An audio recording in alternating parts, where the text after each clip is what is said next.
दोस्तों, हम इंसान प्रेजेंट में रहकर अपने पास्ट और फ्यूचर के बारे में सिर्फ सोच सकते हैं, वहां जा नहीं सकते हैं। लेकिन क्या आपको पता है कि टाइम ट्रेवल के थ्रू हमारा पास्ट या फ्यूचर में जाना भी पॉसिबल है। वैसे साइंटिस्ट टाइम ट्रेवल के कॉन्सेप्ट पर आज ही पूरी तरह से यकीन नहीं करते हैं, लेकिन इतिहास में ऐसे कई इंसिडेंट हो चुके हैं जो टाइम ट्रेवल के कॉन्सेप्ट को सही साबित करते हैं। कौन से हैं वो इंसिडेंट और आखिर क्या है उनकी पूरी कहानी, आइए जानते हैं। चार्ली चैपलिन बने टाइम ट्रेवल के गवाह। दोस्तों, चार्ली चैपलिन के बारे में तो आप सभी जानते होंगे। अपनी साइलेंट फिल्मों से हंसाने वाले चार्ली चैपलिन आज भी करोड़ों लोगों के दिलों पर राज करते हैं। लेकिन हम में से बहुत कम लोगों को ये बात पता होगी कि इस महान आर्टिस्ट के साथ भी टाइम ट्रेवल का एक इंसिडेंट जुड़ा हुआ है।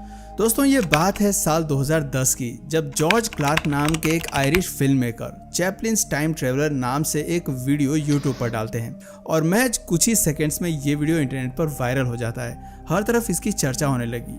दरअसल इस वीडियो में जो क्लिप दिखाया गया था उसे 1928 में चार्ली चैपलिन के एक फिल्म के प्रमोशन के दौरान शूट किया गया था। यहाँ पर आप इस वीडियो क्लिप को देख सकते हैं। इसमें एक महिला एक काले पतले से डिवाइस को अपने कानों के पास लगाए हुए रास्ते से गुजर रही है। ध्यान से देखने पर आपको पता चलेगा कि ये डिवाइस आज के मोबाइल फोन से काफी हद तक मैच हो रहा है।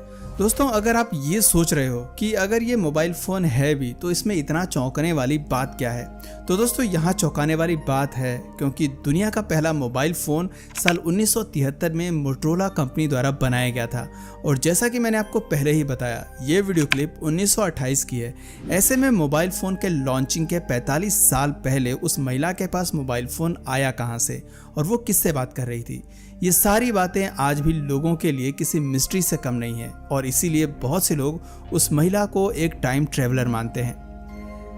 जॉन टाइटोर, एक ऐसा आदमी जो 2036 से आया था। दोस्तों, क्या हो अगर कोई आपसे आकर कहे कि मैं एक टाइम ट्रेवलर हूं और फ्यूचर से आया हूं, क्या आप उसकी बात पर यकीन करेंगे? ऐसा ही एक इंसिडेंट हमें साल 2000 में देखने को मिला था, जब एक ऑनलाइन बुलेटिन बोर्ड यानी कि एक प्राइवेट ऑनलाइन फोरम में जहां लोग अपने नॉलेज, आइडियाज और ओपिनियंस को शेयर कर रहे थे, वहां पर एक न्यू मेंबर लॉगिन करता है। उसके अकाउंट का नाम जॉन टाइटोर था। लिखा था, Hello friends, I am a time traveler and I have come from the year 2036. I went to the year 1975 to get an IBM 5100 computer because in the year 2036 our team needed it, and while going back from 1975 to 2036 I stopped in the middle in the year 2000 because I want to see how the past was and also saw a computer problem named Y2K. दोस्तों, इस post के according John टाइटोर एक time traveller है जो कि 2036 से आया है। वो IBM 5100 कंप्यूटर लेने के लिए साल 1975 में गया था क्योंकि साल 2036 में उसकी टीम को उस कंप्यूटर की ज़रूरत है। लेकिन साल 1975 से 2036 में वापस जाते समय वो बीच में साल 2000 में रुक गया क्योंकि वो देखना चाहता था कि अतीत कैसा दिखता है और साथ ही उसे Y2K नाम के कंप्यूटर प्रॉब्लम को भी देखना था। दोस्तों, जॉन टाइटोर की ये पोस्ट बस कुछ ही घंटों में इंटरनेट पर आग की तरफ फैल गई। जहां कुछ लोग इसे सच मानने लगे तो वहीं बहुत से लोग इस अकाउंट को ही फेक बताने लगे। उनका मानना था कि ये पब्लिसिटी पाने का एक तरीका है और इसीलिए बहुत से लोगों ने उसके पोस्ट पर कमेंट करते हुए कहा कि अगर तुम सच बोल रहे हो तो हमें उसका कोई प्रूफ दो। जिसके बाद जॉन टाइटोर ने अपने अकाउंट पर एक टाइम ट्रेवलर मशीन की पिक्चर पोस्ट की, जिसे देखकर लोगों के पैरों तले जमीन खिसक गई क्योंकि उन्होंने उस दिन से पहले कभी भी ऐसा कोई मशीन नहीं देखा था। लोगों ने जॉन टाइटोर को अब अपने बारे में डिटेल में बताने को कहा, जिस पर जॉन ने बताया कि वो एक अमेरिकन सोल्जर है जो अब रिटायर हो चुका है। उसके फादर ने कंप्यूटर की दुनिया में कई बेहतरीन खोज किए थे।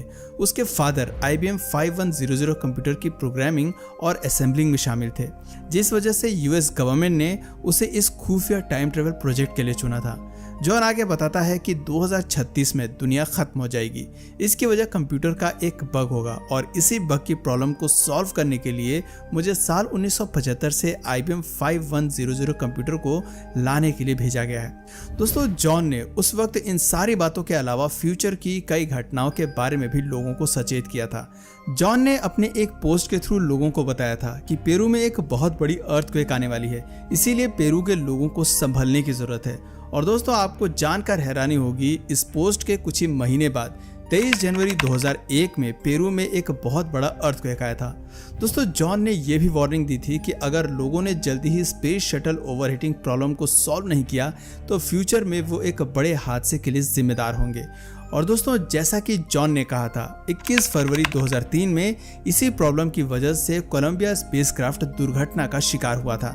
हालांकि दोस्तों जॉन ने यह भी कहा था कि 2015 में अमेरिका और रूस के बीच थर्ड वर्ल्ड वॉर होगा जिसमें 3 बिलियन लोगों की मौत हो जाएगी। लेकिन दोस्तों देखा जाए तो ये बात गलत साबित हो चुकी है। इसके अलावा जॉन ने एक महामारी फैलने की भी बात कही थी जिसे अब लोग कोविड-19 से जोड़कर देखते हैं।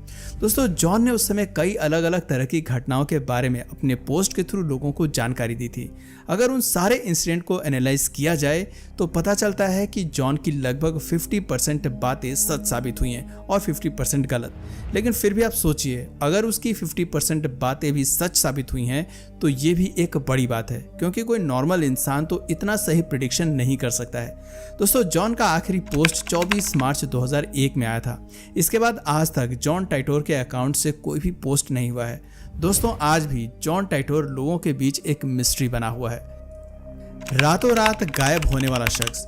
दोस्तों ये इंसिडेंट जुलाई 1954 की है। दोपहर के 12:30 बज रहे थे जब एक यूरोपियन प्लेन टोक्यो के हानाडे एयरपोर्ट पर लैंड होता है, जिसके बाद प्लेन से सभी पैसेंजर्स नीचे उतरते हैं और चेकआउट काउंटर की तरफ बढ़ते हैं, जहां ऑफिशियल सभी पैसेंजर्स के पासपोर्ट की जांच कर रहे थे। तभी ऑफिशियल्स को उन पैसेंजर्स के बीच में एक ऐसा पैसेंजर मिलता है जिसके पासपोर्ट को देखकर वो हैरान रह गए। दरअसल उस पैसेंजर का पासपोर्ट यूरोप के एक ऐसे देश का था जिसका नाम टॉरेड था। बट सरप्राइजिंगली टॉरेड नाम की कोई जगह एग्जिस्ट ही नहीं करती है। इसीलिए ऑफिशियल्स उस पैसेंजर को पूछताछ के लिए एक अलग कमरे में लेकर जाते हैं और उससे कई तरह के क्वेश्चन पूछते हैं और साथ ही उससे जापान आने का रीजन भी पूछते हैं। इस पर वो पैसेंजर बताता है कि वो एक बिजनेसमैन है और बिजनेस के सिलसिले में यहाँ आया है। उसने ये भी बताया कि इस पासपोर्ट पर यह कोई उसकी पहली यात्रा नहीं है, बल्कि इससे पहले भी वो यूरोप के कई देशों में भी जा चुका है। ऑफिशियल्स को उसकी बातें सुनकर काफ़ी हैरानी होती है, जिस वजह से वे उसके पासपोर्ट को अच्छे से चेक करते हैं, जहां उन्हें पता चलता है कि उसके पासपोर्ट पर दूसरे देशों के जो स्टैंप लगे हैं वो भी बिल्कुल असली हैं। ऑफिशियल्स अब सच्चाई का पता लगाने के लिए उस पैसेंजर को वर्ल्ड मैप दिखाते हैं और उससे पूछते हैं कि उसका देश इसमें कहाँ पर है। इस पर वो पैसेंजर अंडोरा नाम के एक देश पर उंगली रखते हुए कहता है यही उसका देश है, लेकिन मैप में उसका देश का नाम गलत लिखा हुआ है। ऑफिशियल्स उसकी बातें सुनकर और भी ज़्यादा हैरान हो जाते हैं। इसलिए वो आदमी सच बोल रहा है या झूठ, ये जानने के लिए ऑफिशियल्स उससे जापान की उस कंपनी का नाम पूछते हैं जहां उसे बिजनेस के सिलसिले में जाना था। पैसेंजर उस कंपनी के साथ साथ उस होटल का भी नाम बताता है जहां उसे ठहरना था, जिसके बाद ऑफिशियल्स उस कंपनी और होटल से कांटेक्ट करते हैं, लेकिन उन दोनों ही जगहों पर लोग उस पैसेंजर को पहचानने से इनकार कर देते हैं। अब ऑफिशियल्स को लगता है कि शायद ये कोई शातिर अपराधी है जो जानबूझकर अपनी पहचान छुपा रहा है, इसीलिए वो उसका सारा सामान जब्त कर लेते हैं और पुलिस की कड़ी निगरानी में उसे एक होटल के रूम में बंद कर देते हैं। अगले दिन जब उस रूम का दरवाजा खोला गया तो पुलिस को उस रूम में कोई नहीं मिलता है, जबकि बाहर पुलिस का पहरा था और रूम की सभी खिड़कियों को पहले से ही सील कर दिया गया था। आखिर वो पैसेंजर रातों रात कहाँ गायब हो गया, ये सवाल पुलिस को काफ़ी ज़्यादा परेशान कर रहा था। और उनकी ये परेशानी उस वक्त और बढ़ गई जब उन्हें पता चला कि उस आदमी से एयरपोर्ट पर उसका जो पासपोर्ट, वीज़ा और अन्य कागजात जब्त किए गए थे वो भी अपनी जगह से गायब हैं। किसी को भी कुछ भी समझ में नहीं आ रहा था कि आखिर ये सब हुआ कैसे। जब इस इंसिडेंट की खबर बाहर आई तो सोशल मीडिया पर उसे लेकर कई तरह के थ्योरीज दी गई।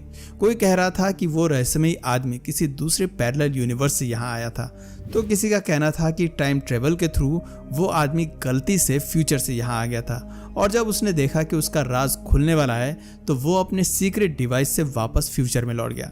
दोस्तों इसमें से कौन सी बात सच है और कौन सी झूठ ये तो कोई नहीं जानता, लेकिन इस रहस्यमय घटना पर कई किताबें जरूर लिखी जा चुकी हैं। दोस्तों पैरेलल यूनिवर्स और टाइम ट्रेवल को लेकर आपकी क्या राय है, अपना जवाब हमें नीचे कमेंट सेक्शन में जरूर बताइए। साथ ही वीडियो पसंद आई हो तो वीडियो को लाइक करें और इसी तरह के और भी अमेजिंग और इंटरेस्टिंग वीडियोस को देखते रहने के लिए चैनल को जरूर सब्सक्राइब कर लें। मिलते हैं फिर किसी वीडियो में नई कहानी के साथ, तब तक के लिए नमस्कार।